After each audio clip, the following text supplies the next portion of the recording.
लोकसभा निवडणुकीच्या तोंडावरती काँग्रेसनं मोठी खेळी खेळली असून प्रियंका गांधी यांची पक्षात सरचिटणीसपदी नियुक्ती करण्यात आली आहे। गेल्या काही वर्षांपासून पक्षातील कार्यकर्ते प्रियंका गांधी यांनी सक्रिय राजकारणात यावं अशी मागणी करत होते। प्रियंका गांधी आणि ज्योतिरादित्य सिंधिया हे युवा नेते उत्तर प्रदेशातलं राजकारण बदलतील असा आशावाद काँग्रेस अध्यक्ष राहुल गांधी यांनी व्यक्त केला आहे। प्रियंका गांधी राजकारणात सक्रियरित्या उतरल्या असून त्यांच्यात राजीव गांधी आणि इंदिरा गांधींचा अनुभव आहे। त्यांचा अनुभव लक्षात घेता राहुल गांधींनी त्यांच्यावरती जबाबदारी दिली आहे। प्रियंका गांधी आधीपासूनच काँग्रेसच्या सक्रिय कार्यकर्त्या आहेत, मात्र आता त्यांची नियुक्ती झाल्यानंतर त्यांची जबाबदारी आणखी वाढली आहे। तसंच प्रियंका गांधी निवडणूक लढवणार की नाही हे केंद्रीय निवडणूक समिती ठरवेल असं भालचंद्र मुणगेकर म्हणाले। प्रियंका गांधी यांची सरचिटणीसपदी नियुक्ती झाल्यानंतर काँग्रेस कार्यकर्त्यांमध्ये उत्साहाचं वातावरण आहे। प्रियंका गांधी यांचा करिश्मा फक्त उत्तर प्रदेशातच नाही तर देशातही दिसेल असा विश्वास यावेळी काँग्रेस कार्यकर्त्यांनी व्यक्त केला। महाडमध्ये होणाऱ्या जनसंघर्ष यात्रेची तयारी आझाद मैदानावरती सुरू झाली असून काँग्रेसचे अनेक नेते या यात्रेला उपस्थित राहणार आहेत। मी महाराष्ट्राची मुलगी असून इथेच जन्मली आणि इथेच करिअर केलं, त्यामुळे उत्तर मध्य मुंबई मतदारसंघावर माझा पहिला दावा असल्याचं नगमा म्हणाल्यात। प्रिया दत्त यांनी निवडणूक न लढवण्याचा निर्णय घेतल्यामुळे कृपाशंकर सिंह आणि नगमा यांची नावं चर्चेमध्ये। ऐन लोकसभा निवडणुकीच्या तोंडावरती पुण्यात काँग्रेसमध्ये गटबाजी उफाळलेली आहे। अन्न आणि नागरी पुरवठा मंत्री गिरीश बापटांच्या राजीनाम्यावरनं गटबाजी झाली। गिरीश बापटांबरोबर साटेलोटा असल्याचा आरोप काँग्रेसचे प्रदेश सचिव संजय बालगुडे यांनी केला। या प्रकरणी बालगुडे यांनी प्रदेशाध्यक्ष अशोक चव्हाण यांना पत्र पाठवून तक्रार केली। मराठा आरक्षणाप्रकरणी आज होणारी सुनावणी सोमवारपर्यंत तहकूब करण्यात आली। या प्रकरणी तातडीनं अहवाल सादर करण्याचे निर्देश मुंबई हायकोर्टानं राज्य सरकारला दिले। मुंबईतील यशवंतराव चव्हाण सेंटरमधील ओबीसी नेत्यांची बैठक संपली। मराठा आरक्षण मिळतं मग आमचं काय असा सवाल करत ओबीसी नेत्यांनी शरद पवारांना मध्यस्थी करण्याची आता मागणी केली। सरकारला जागा दाखवल्याशिवाय राहणार नसल्याचं ओबीसी नेते म्हणाले। तसंच संघर्ष पेटवायचा नसून विझवायचा असल्याचं ओबीसी नेते म्हणाले। यावेळी ओबीसी आरक्षणाला धक्का लागू देणार नसल्याचं पवारांनी म्हटलं। राष्ट्रवादी प्रचंड आशावादी असल्याचं चित्र सध्या दिसून येतंय। विद्यमान खासदारांसोबतच राज्यातील 10 जागा जिंकण्याचा विश्वास राष्ट्रवादीने व्यक्त केला असून यंदा मावळमध्ये पार्थ पवारांना उमेदवारी मिळणार आहे। आगामी लोकसभेची निवडणूक स्वाभिमान पक्ष स्वबळावरती लढणार असल्याची घोषणा नारायण राणे यांनी केली। मात्र नेमक्या किती जागा लढणार याचा निर्णय योग्य वेळी घेणार असल्याचं नारायण राणे यांनी स्पष्ट केलं। नारायण राणे हा फॅक्टर महाराष्ट्राच्या राजकारणात संपलेला फॅक्टर असून सिंधुदुर्ग जिल्हा परिषद वगळता त्यांच्याकडे काहीच सत्तास्थान नसल्याची टीका दीपक केसरकर यांनी नारायण राणे यांच्यावरती केली। गोपीनाथ मुंडे यांच्या हत्येचा हॅकरनं दावा केल्यानंतर अखेर 2 दिवसांनी पंकजा मुंडे यांनी आपलं मौन सोडलं। कुटुंबाला मानसिक त्रासातनं जावं लागत असल्याचं त्या म्हणाल्या। तसंच ईव्हीएम हॅक होऊ शकत नाही असं आवर्जून म्हटलं। लोकसभा निवडणुकीसाठी भाजपनं तयारी सुरू केली असून भाजपचं दिल्लीच्या अशोक रोडवरती असलेलं जुनं ऑफिस हे वॉर रूममध्ये बदलण्यात आलेलं आहे। सोशल मीडियावरती नियंत्रण ठेवण्यासाठी आणि प्रसिद्धीसाठी या वॉर रूमचा वापर होईल। शिवसेना प्रमुख बाळासाहेब ठाकरे यांच्या स्मारकाच्या जागेसाठीचं गणेश पूजन संपन्न झालं।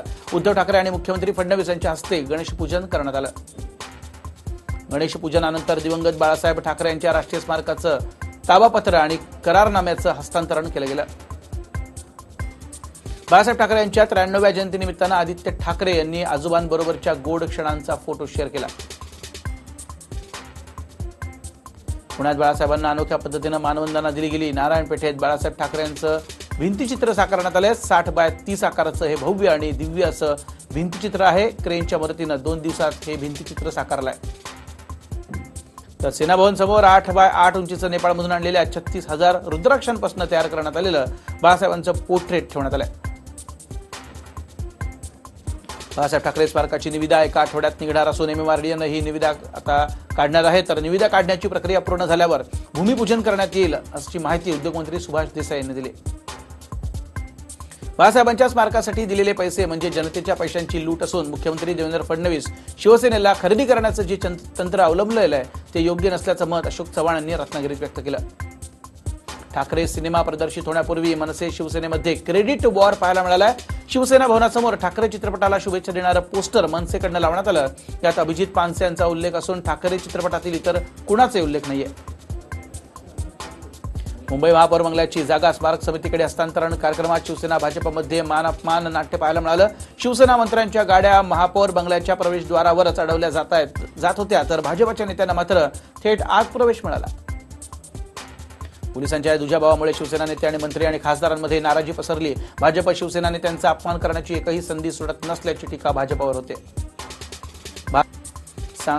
सांगलीच्या मिरज शहरात तब्बल 325 फूट राष्ट्रध्वजाची विक्रमी तिरंगी यात्रा काढण्यात आली। या तिरंगी यात्रेत 700 विद्यार्थ्यांनी सहभाग घेतला। हिंगोली येथे नगरपालिकेच्या कल्याण मंडप येथे अखिल भारतीय सरपंच परिषद आयोजित करण्यात आली होती। यावेळी परिषदेमध्ये महिला सरपंचाऐवजी त्यांच्या पत्नींची गर्दी बघायला मिळाली, तर काही गावातील सरपंचांनी या परिषदेकडे पाठ फिरवल्याने काही खुर्च्या रिकाम्या होत्या। निमंत्रण मागे घेतल्यानंतर अखिल भारतीय मराठी साहित्य संमेलनाला येऊ न शकलेल्या ज्येष्ठ लेखिका नयनतारा सहगल 29 जानेवारीला मुंबईत येत आहेत। झालेल्या अवमानाबद्दल खेद व्यक्त करण्यासाठी एका मेळाव्याचं आयोजन करण्यात आलेलं आहे। आता सहगल काय बोलणार याकडे सगळ्यांचं लक्ष लागलंय। आगीच्या घटना टाळण्यासाठी खबरदारीच्या सूचना देणाऱ्या पालिकेच्या दिव्याखाली अंधार असल्याचं एकूणच दिसतंय। पालिकेच्या 442 शाळांमध्ये अद्याप फायर ऑडिट झालेलं नाहीये। अनुदानित आणि विनाअनुदानित शाळांच्या तपासणीत हे उघड झालंय। राम गणेश गडकरींचा पुतळा बसवण्याची पालिकेच्या आश्वासनाची आठवण करून देण्यासाठी स्मारकाची आज पूजा करण्यात आली। राम गणेश गडकरींच्या पुण्यतिथीनिमित्तानं स्मारकाला पुष्पहार घालून पूजा केली गेली। 3 वर्षांनंतर देखील पालिकेचा पुतळा बसवण्यास निरुत्साह असल्याचा आरोप यावेळी केला। गडकरींनी संभाजी महाराजांच्या विरोधात आक्षेपार्ह लिखाण केल्याच्या आरोपामुळे संभाजी ब्रिगेडनं गडकरींचा पुतळा तोडला होता। उद्या म्हणजे गुरुवारी पुणे शहराचा पाणी पुरवठा बंद असणार आहे। पर्वती जलकेंद्र तसंच रॉ वॉटर वडगाव लष्कर आणि SNDT वारजे परिसरात पंपिंग स्टेशन दुरुस्तीचं काम आणि देखभाल दुरुस्तीसाठी पाणी पुरवठा विस्कळीत असणार आहे, तर शुक्रवारी कमी दाबानं पाणी पुरवठा होईल। नाशिकमध्ये उन्हाची तीव्रता वाढू लागली असून धरणातील जलसाठ्यांमध्ये कमालीची पातळी खालावत चालली आहे। जानेवारीच्या तिसऱ्याच आठवड्यात धरणात 45% पाणीसाठा शिल्लक राहिला, त्यामुळे पुढील काळात नाशिककरांचा पाणी प्रश्न गंभीर होण्याची चिन्ह आहेत। यंदाचा उन्हाळा कडक असणार असल्याचा अंदाज हवामान खात्यानं याआधीच वर्तवल्यानं शिल्लक असलेला जलसाठा तब्बल 6 महिने पुरवण्याचे मोठे आव्हान प्रशासनापुढे आहे। तर दुसरीकडे जिल्ह्यात सुमारे 350 गावं वाड्यांना पाणी टंचाई भेडसावत असून 113 टँकर्सच्याद्वारे पाणी पुरवठा करावा लागतोय। विदर्भात वादळी पावसाची शक्यता वर्तवली जाते। 26 ते पुढच्या 26 दरम्यान विशेषतः पूर्व विदर्भात वादळी पावसाची शक्यता आहे, त्यामुळे हवामानाच्या परिस्थितीनुसार शेतकऱ्यांना नियोजन करण्याचा सल्ला दिला गेला आहे। दुष्काळी परिस्थितीमुळे भाकरीसाठी अनेक कुटुंबांना स्थलांतर करावं लागतंय, मात्र स्थलांतर न करता दगड फोडून पोट भरलेलं बरं असं म्हणत मंगळवेढा तालुक्यातील येळगी गावानं नवा आदर्श ठेवलाय। हापूसची राजधानी ओळखल्या जाणाऱ्या कोकणातल्या लाल मातीत आता स्ट्रॉबेरीचं देखील उत्पादन होत असून एका शेतकऱ्यानं चक्क 5 जातीच्या स्ट्रॉबेरीचं उत्पादन घेतलंय। गजानन पळसुले देसाई या शेतकऱ्यानं अनोखा असा यशस्वी प्रयोग हा राबवलेला आहे। शेतकऱ्यांना नोव्हेंबरपासून शेतावरती तापमानाचा अभ्यास करून स्ट्रॉबेरीचं पीक लावलं। 14 अंश ते 28 अंशापर्यंतच्या तापमानाचा फायदा घेत स्ट्रॉबेरीचं यशस्वी उत्पादन शेतकऱ्यांनी घेतलं।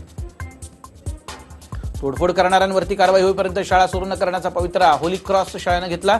विद्यार्थ्यांना इमारत फी सक्तीची केल्याच्या निषेधार्थ युवा सेनेच्या कार्यकर्त्यांकडनं तोडफोड करण्यात आली होती आणि त्यानंतर होली क्रॉस शाळेनं शाळा सुरू न करण्याचा पवित्रा घेतला।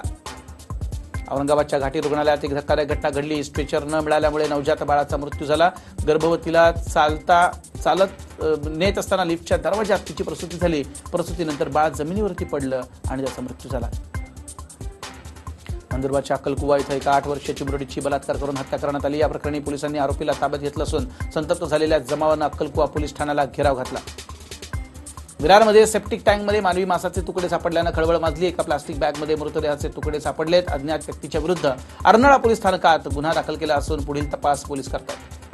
भरधाव लक्झरी बसनं विरुद्ध दिशेने येत असलेल्या दुचाकीला धडक देऊन झालेल्या अपघातात दुचाकीवरील आई मुलासह 3 जण ठार झाल्याची घटना अकोला मंगळूरपीर इथं मार्गावरील दगडपारवा इथं घडली।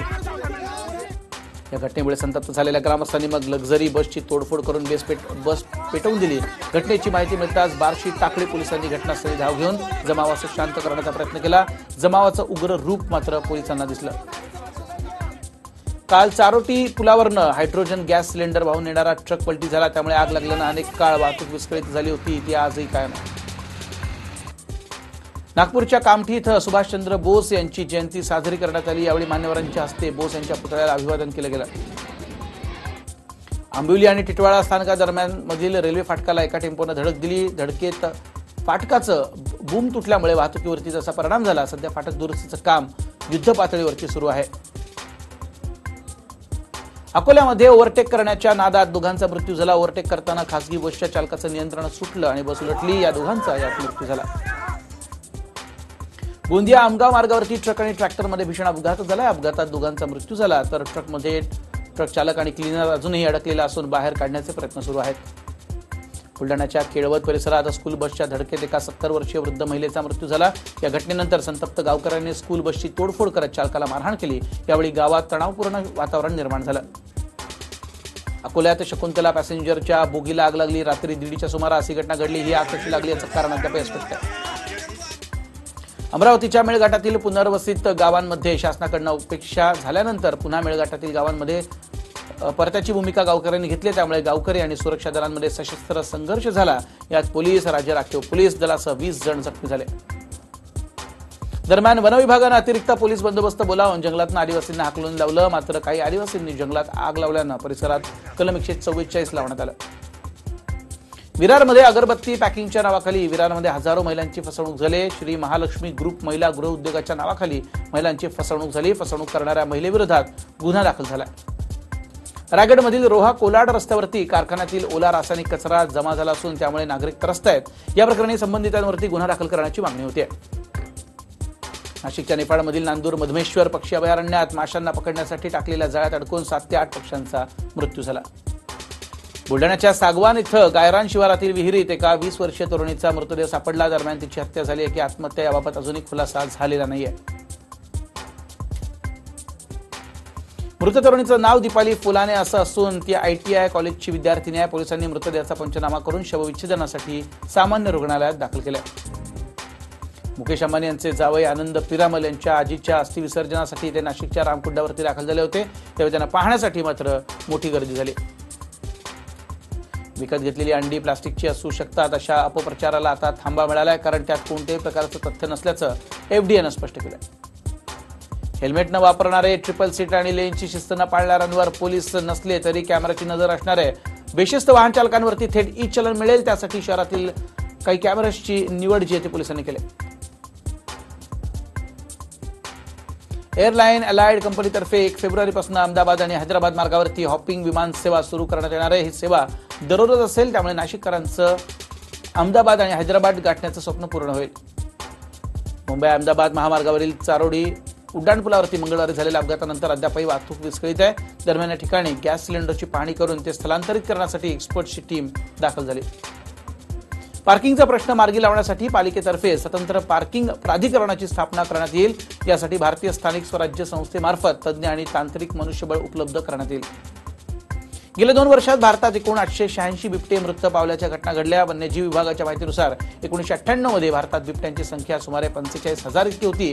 मात्र 2015 मध्ये केवळ 7,910 इतकेच बिबटे शिल्लक आहेत। TV9ची लाल किल्ला एक्सप्रेस आज आहे विदर्भाच्या गडचिरोलीत। कार्यक्रमाची गडचिरोलीकरांना आता मोठी उत्सुकता आहे।